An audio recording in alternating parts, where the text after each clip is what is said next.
Hey, what up everybody? This is Stevie Breach coming to you. I can finally say that I am 100% back and recovered. I'm at 100% after that SummerSlam trip. That one day literally kicked my ass. I came back to work the next day and it felt like an eternity. I went to bed almost right when I got home, came back to work the next day, and I felt twice as tired as I did the day before, but it was still worth it. I had a ton of fun down there.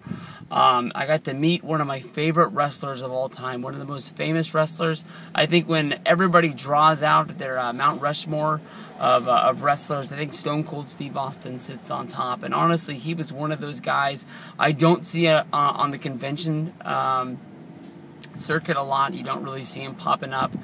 This is the one time that I've really seen him hooked up with an access deal since he left the WWE. He's not one of those guys that comes back at WrestleMania and does them like Shawn Michaels does every year, or Mick Foley has done. Bret Hart does them a lot. I thought that honestly my shot at meeting Stone Cold Steve Austin was out the window in New Orleans when all of my buddies came to pick me up at the airport, and I missed out on missing Stone Cold Steve Austin by 15 minutes. And what do you know? I've had one of the most luckiest years of meeting wrestlers this year. I got to meet Hulk Hogan, Ric Flair, Bret Hart, all at WrestleMania, come back. I meet Ric Flair once again at a convention in Newark, California in the Bay Area, and then I get to meet Stone Cold Steve Austin at WrestleMania Sunday. Honestly, I'm going to say that I'm a big fan of his podcast. And my good buddy that went with me, Freaking Yeah 88, I don't think he's listened to the show at all. And if he has, he hasn't listened to many. Most of the time, I just fill him in on the sort of, best of and the stories that come along with the way. I hint at him a lot that this is a show he needs to listen to. I really like the Stone Cold Steve Austin podcast. It sort of really connects with me. At first, I was listening to the show just because we hadn't seen Stone Cold Steve Austin on WWE TV in 3 years, and it was just fun to hear his voice talk about anything. And the way he connects is just like when he tells stories, I feel like me and him are sitting down in a room. Maybe we're sitting in a diner, sharing a hamburger or something like that, and it just feels like it's just him and me having a conversation. And then he does great interviews with wrestlers where it just seems like sometimes his style is he doesn't go in there with any notes. He just sort of goes in there and he's got one question, maybe two questions that he knows he's going to ask along the way, and they just bullshit for an hour and a half, and whatever happens. If they end up at a place they want to be at, they do. Sometimes they end up way out in left field and they don't even know how they got there. But when it comes down to talking about Stone Cold Steve Austin's life, I've listened to, well over a year of podcasts. I would guess. I think he's over 120 episodes with the regular show and the Unleashed show. His DVD is one of the best DVDs that WWE's ever put out. The one thing I love about it is that, it spans over an entire career. Nothing is going to happen for Stone Cold Steve Austin in the wrestling business that would need to be tacked onto that. The Rock's DVD documentary came out. It came out right before WrestleMania 28, so you don't even really get one of the biggest matches, let alone the rematch from WrestleMania 29. The stuff with CM Punk, that big comeback, his last title run. That's gonna be stuff that people are always gonna be clamoring for, more behind the scenes sort of stuff. And what was it like for him really to come back?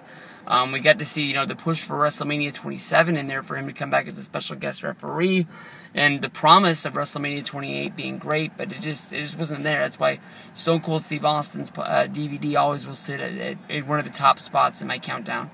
But from listening to all that, going to the confidential, panel, the SummerSlam confidential panel, which I hope they recorded, and I hope comes out on the network or comes out on the DVD or something like that along the way. I thought there was a lot of fun. I knew going in that I knew I was going to know a lot of the stories, but for the same reason I listened to the podcast, I think that $200 for the VIP ticket at the Steve Austin show was a good deal. When I got to meet Hulk Hogan, I got to get into Access.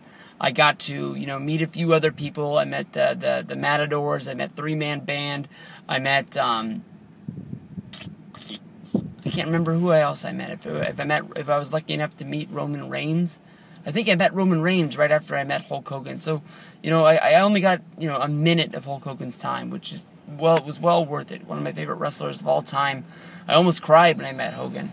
So it shows you that I would have paid whatever I had to pay. But, just to get a picture with Stone Cold Steve Austin and get to listen to a 2-hour show with him and the King talking about his career, I thought was a steal.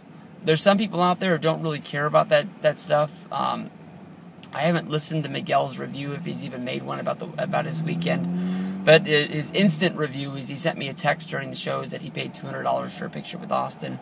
He said that, basically he has the DVD. He knew a lot of those things along the way. The question and answer portion of the show I thought was going to be really fun. I can tell that a lot of people were really, really nervous. It took one guy like 3 times of telling Austin that it was very awesome that he was actually getting the chance to meet him today. And they thanked him like 4 times for being there, a lot of stuff like that.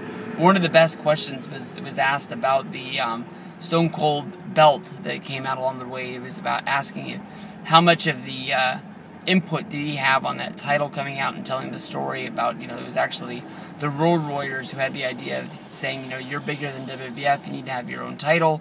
And that's where the whole idea started rolling from. It was cool to see Austin get choked up twice.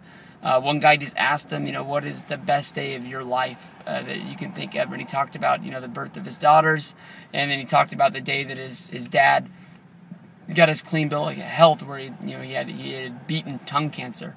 And that was also, it wasn't on the confidential thing, but it also was a big part of his show. He brings up that was what led to him, quitting chewing tobacco. And you can see that him get choked up. Jerry Lawler asked him about the Owen Hart situation and how his feelings with Owen after the whole deal, and he sort of got choked up because he was sort of trying to not make Owen look so bad, but he was also trying to get the point across is that, Owen messed up. It was a bad day at the office, but, Owen never really reached out to Austin to make sure he was all right. He never apologized. He didn't, send a card or a letter. He didn't call. He didn't visit. I can easily see that creates a sore spot between 2 guys in the locker room. You can see that, Austin sort of got choked up about that. That was worth it. I mean, I got to sit second row, and I was amused almost the whole time. I was into it. I popped when a little kid mentioned that he liked Prince Devitt, he liked Kenta, he liked Kevin Steen, and he wanted to know who Steve Austin was really looking forward to at these guys at the Performance Center about who was going to be the guy of the future. Once it came down to business and I got to get up on stage, they were really strict about no autographs. There was one guy who wanted Stone Cold Steve Austin to sign his arm to get it tattooed on. A couple people asked to get their belt signed. It wasn't even Austin that said no. It was WWE security and the Nokia Live people who stepped in and said no autographs. This isn't an autograph signing.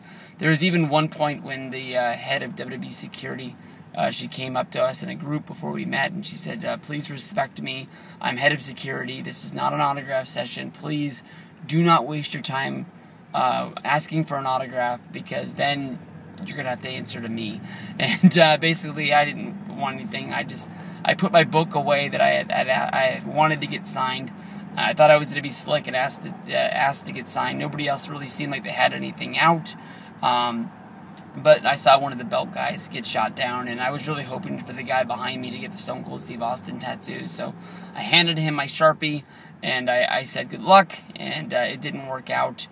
Stone Cold Steve Austin said, you don't want that stuff tattooed on your arm. You don't want to keep that forever. Shot him down to his face. But we got the Steve Austin poster, which I gave to Miguel because I forgot my damn poster tube, and I'll catch up with him somewhere along the way, and I'll get that back from him. But we got that. We got an awesome picture which they actually printed out and handed you, an 8x10 to carry around for the rest of the day. I thought that was really cool. It's the first time they've done that. They also gave you a link to go online and get a digital download where you can put that up on Twitter, Facebook, and Instagram and say, I'm better than you. I met Stone Cold Steve Austin. But Austin will go down as one of the nicest guys I've ever met. As I was waiting in line and I was next, basically Stone Cold Steve Austin met a person in front of me, and he liked his Stone Cold Steve Austin shirt. It was one he hadn't seen in a while. It just said Austin SOB, and it had some skulls on it, but Austin said, I want a picture of that, so they took the real picture. Austin whipped out his iPhone and he was taking a picture of it. The whole time WWE security is yelling at me about why I'm not taking my spot in line and getting up because I'm like, he's taking a fucking picture of the guy's shirt. I'm not going to rush this special moment between this guy and Austin when he doesn't want me up there yet. So he took the picture, and I think Austin heard everybody was bitching and moaning, and I was trying to let the other guy have his time. He turned around, he looked at me, and he goes, all right, 316, get on over here, with a big old smile on his face. And we took the picture. It turned out nice. Honestly, when we were waiting for the picture to come out, I didn't even know what I did in the picture. I'm pointing at him like, look, it's fucking Stone Cold Steve Austin, and he's got a big old smile on his face. But that was mostly because as they were taking the picture, I wanted to tell this whole long story about how basically I thought Brock Lesnar was going to rip John Cena's arm off and beat him with it during the match, and I was wondering if I could tie that in with the Dusty Rhodes story that Stone Cold Steve Austin tells on the podcast about how they were sitting there watching wrestling as a kid, and his mom was sitting in a chair behind him reading a Red Book magazine, and Austin is watching the show, and Dusty Rhodes is getting the shit kicked out of him in the middle of the ring, and there's a cop sitting and there is security on the front row behind the guardrail, and Austin asks his mom, hey mom, why isn't that security guard going to get in there and help Dusty? I mean, Dusty needs help. Look at him, he's getting beat on. And his mom looked down from his magazine, glared at the TV, glared at Steve, and didn't have the heart to tell him that it wasn't real. Went back to reading her magazine and just left Steve in doubt about who was going to help Dusty Rhodes. And so I only got the Dusty Rhodes part out, and I told him that was one of my favorite things, one of my favorite stories from the podcast. I wasn't going to sit there and tell him that, I love the podcast, but I think everybody groaned to me tell the same story for the 17th time. But it's just what he does, and I love the podcast. I think I gave it number 3 on my top 5 wrestling podcasts, with Cheap Heat Radio, with the Wrestling Observer stuff. But honestly, sitting there right there at number 3. Every time a new one rolls out, I'm always sure to listen to it in the first day, if not on the second day. It's one of those ones that I can't miss. So thank you, Stone Cold Steve Austin. I had an awesome time meeting you. You will always be one of my top 5 favorite wrestlers that I've ever met. And thank you very much for just being an awesome dude. I think everybody in line had a great experience meeting you, and when we go to these access deals and we pay the money to meet you, we don't always get the best stories when we walk away from meeting our legends and our heroes. So thank you for being a stand-up class act dude. I'm talking to him like he's watching, but thanks, Austin. Peace out.